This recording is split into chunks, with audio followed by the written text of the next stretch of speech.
Keluarga ungkap sebelum tewas Dwi Putri Apriliani Dini berencana pulang ke Lampung Barat. Dwi Putri Apriliani Dini, 25, diduga tewas akibat penganiayaan di Kota Batam, Provinsi Kepulauan Riau.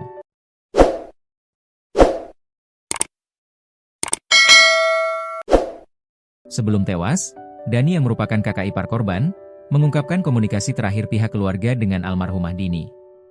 Dwi Putri Apriliani Dini tewas diduga karena dianiaya setelah menolak menjalani ritual kelulusan yang dilakukan agensi Ladies Companion, LC, di Batam, Kepulauan Riau.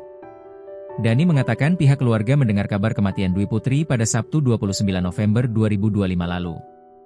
Menurut Dani, sepekan sebelum mendapatkan kabar pilu tersebut, ibu kandung korban masih sempat berkomunikasi dengan Dwi Putri.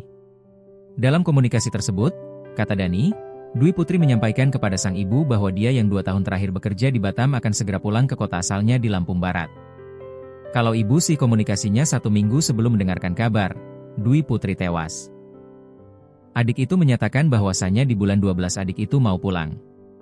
Mau pulang ke kampung dan mau menetap di Lampung Barat karena semua keluarga menetap di Lampung Barat, ungkap Dani kepada tribunnews.com, Jumat, 5 Desember 2025.